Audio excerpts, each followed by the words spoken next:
శ్రీగురుభ్యో నమ. హరి ఓం. ఆపదామపహర్తారం ధాతారం సర్వసంపదాం లోకాభిరామం శ్రీరామం భూయో భూయో నమామ్యహం.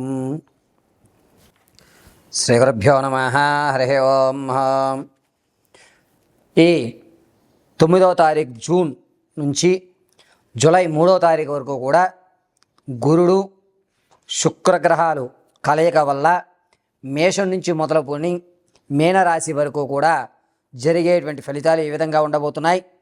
ఈ గురుల్లో శుక్రుడు ప్రవేశిస్తూ ఉండడం వల్ల జరిగేటువంటి విపత్తులు కానీ మంచి అవకాశాలు ఏమన్నా మన లైఫ్లో ఈ నెలలో అయినా మార్పులు సంభవించవచ్చా, ఆర్థిక ఇబ్బందుల నుంచి మనం ఏ విధంగా బయటపడడానికి ఏమైనా మార్గాలు ఉన్నాయా, అనారోగ్య సమస్యల నుంచి బయటపడడానికి అవకాశం కలుగుతుందా అనేటువంటి విషయాన్ని మనం మేషం నుంచి మొదలుపెట్టుకుని మీనరాశి వరకు కూడా మనం విశదీకరించి చెప్పుకుందాం. శ్రీ గురుభ్యో నమ. హరి ఓం. కర్కాటక రాశి వారికి 9వ తారీఖు జూన్ నుండి 3వ తారీఖు జూలై వరకు కూడా గురుల్లో శుక్రుడు ప్రవేశిస్తూ ఉండడం వల్ల అనుకున్న పనులు అనుకున్న సమయంలో పూర్తి అవ్వడం, మీకంటూ ఒక నమ్మకం ఏర్పడడం, ఏ పనన్నా నేను చేయగలుగుతాను, నా వల్ల కూడా అవుతోంది అని మీ మీద మీకు ఒక నమ్మకం ఏర్పడడం అనేది ఖచ్చితంగా జరుగుతుంది. పైగా ఒక సమస్యని 3 కోణాల్లోనూ చూస్తూ దీనికి అత్యంత తక్కువ సమయంలో పరిష్కారం ఏది లభిస్తుంది అనేటువంటి ఖచ్చితమైన ప్రాకారం ఇవ్వడం కర్కాటక రాశి వారికే సాధ్యమవుతుంది. ఆర్థికం విషయంలో అప్పుల బాధను కొంచెం తగ్గేటువంటి అవకాశం ఏర్పడుతోంది. ఖచ్చితంగా ఈ అప్పులన్నీ కూడా తీర్చేయాలంటే ఏదైనా ఒక పెద్ద ప్రాజెక్టు నేను తీసుకోవాలి అని భగవద్ధ్యానం చేయడం, అనుకున్నట్టుగానే మీకంటూ ఒక గోల్డెన్ ఛాన్స్ రావడం, దాన్ని ఉపయోగించుకుని మీకు ఉన్నటువంటి అప్పుల్లో 78% అప్పుని ఈ నెలలోనే మీరు పూర్తి చేస్తారు ఖచ్చితంగా. అయితే ఇప్పటి వరకు మీకు మార్గాలు లభించలేదు. ఈ నెల 11వ తారీఖు నుంచి మీకు దారులు కనబడతాయి. ఆ కనబడిన దారుల్లో భగవత్ సంకల్పం చేసుకుని పూర్తి మీ మీద మీ నమ్మకంతో ఎదరికి వెళ్ళండి. ఖచ్చితంగా 3వ తారీఖులోగా మీకు ఉన్నటువంటి అప్పుల్లో 78% అప్పుని పూర్తి చేసేయడం జరుగుతుంది. తాత ముత్తాతల నుంచి లభించేటువంటి ఆస్తి విషయంలో మీకంటూ కాస్త ధనం రావడం, ఆనందదాయకమైన వాతావరణం ఏర్పడడం జరుగుతుంది. ఇక భార్యాభర్తల మధ్య కీచులాట్లు అనేటువంటివి కొంచెం పెరుగుతాయి.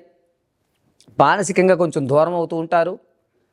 అంతేకాకుండా కర్కాటక రాశి వారు ఈ నెలలో కొత్త వ్యాపారాల్లో ప్రారంభం చేద్దాము అనేటువంటి ఆలోచనగానే ఉంటుంది.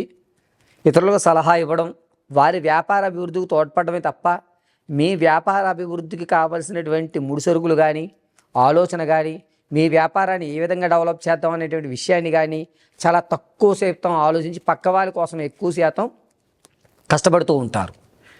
దానివల్ల వచ్చేటువంటి ప్రాఫిట్లో నాకు కాస్త ఇవి, నేను కూడా నీకు సలహాలు ఇస్తున్నాను కదా అని చెప్పడం, అతను కూడా సరే అనడం, ఈ విధమైన వాతావరణంతో ఆనందదాయకంగా ఎదరికి సాగుతూ ఉంటుంది. బంగారు వస్తువును కోల్పోయేటువంటి అవకాశం ఖచ్చితంగా కర్కాటక రాశి వారికి, అది కూడా జూన్ 18వ తారీఖు నుంచి 28 మధ్యలో బంగారు ఆభరణ వస్తువును పోగొట్టుకునేటువంటి అవకాశం జరుగుతోంది. కాబట్టి కొంచెం జాగ్రత్తగా ఉండండి. ఇంటి దొంగను ఈశ్వరుడు కూడా పట్టలేడు. ఇది తస్మాత్ జాగ్రత్త. కొత్త స్నేహితులు, వీరితో మీరు చాలా జాగ్రత్తగా ఉండాలి. అనుమానించలేరు, అలాగని చెప్పి ఎదురు ప్రశ్నించేటువంటి అవకాశం కూడా ఉండదు. కాబట్టి కొత్తగా ఏర్పడేటువంటి స్నేహాలు కానీ, బంధాలు కానీ, బాంధవ్యాలు కానీ ఏవైతే ఉంటాయో వాటి విషయంలో 1-2 సార్లు ఆలోచించుకోవడం చాలా మంచిది. కర్కాటక రాశి వారికి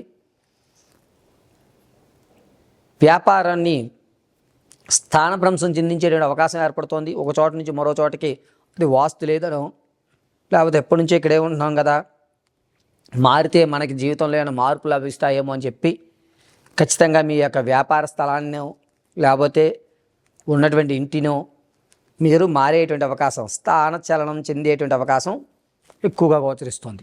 స్థానచలనం చెందేటువంటి అవకాశం ఎక్కువగా లభిస్తోంది. పైగా ఈ కర్కాటక రాశి వారు మీరు చేసేటువంటి పని పూర్తిగా ఈశ్వరానుగ్రహంతో అనుకుని చేయండి. విజయాన్ని ఖచ్చితంగా సాధిస్తూ ఉంటారు. ఇక నిరుద్యోగులకు మాత్రం ఈ నెలలో ప్రైవేటు రంగంలో మంచి అవకాశం వచ్చేటువంటి ఏర్పాట్లు జరుగుతున్నాయి. ప్రభుత్వ రంగానికి సంబంధించిన ఏ అవకాశము కూడా ఈ నెలలో కర్కాటక రాశి వారికి లేదు. విదేశాలకు వెళ్ళేటువంటి అవకాశం కానీ, విదేశాల్లో ఉన్నవారు కానీ మళ్ళీ తిరిగి భారతదేశానికి వచ్చేసేటువంటి అవకాశాలు ఎక్కువగా గోచరిస్తున్నాయి. విదేశ ప్రయాణాలు, విమాన ప్రయాణాలు చాలా తక్కువ అవకాశం మాత్రం లభిస్తోంది. అంతేకాకుండా ఈ కర్కాటక రాశి వారు ఆరోగ్యం విషయంలో చాలా జాగ్రత్తగా ఉండండి. ముఖ్యంగా చేతివేలు, కాళ్ళ వేలుకు సంబంధించి ప్రమాదాలు, శృతిలో తప్పడం, నరం మీద నరం ఎక్కడం, ఈ కాళ్ళు వేళ్ళు మెలి తిరగడం అనేటువంటివి జరుగుతూ ఉంటాయి. కొంచెం జాగ్రత్తగా ఉండాలి. కర్కాటక రాశి వారు వ్యక్తిగతమైన జాతకాన్ని తెలుసుకోవడానికి కింద స్క్రోల్ అవుతున్న నెంబర్ని సంప్రదించండి. లేదా మీ యొక్క ఫోటోలు మాకు పంపించడం వల్ల, మేము అడిగేటువంటి 3 ప్రశ్నలకు మీరు సమాధానం చెప్పడం వల్ల మేము ఆ ప్రశ్న యొక్క సమాధాన గణాంక పరిమాణంగా మీ పూర్తి జాతకాన్ని విశదీకరించి చెప్పడం జరుగుతుంది. అంతేకాకుండా కర్కాటక రాశి వారు ఈ నెలంతా కూడా, అంటే 9వ తారీఖు జూన్ నుంచి 3వ తారీఖు జూలై వరకు కూడా ప్రతినిత్యము హనుమత్ నామస్మరణ చేయడం, హనుమత్ దేవాలయ దర్శనం చేయడం చాలా ఉత్తమమైనటువంటి విషయంగా చెప్పవచ్చు.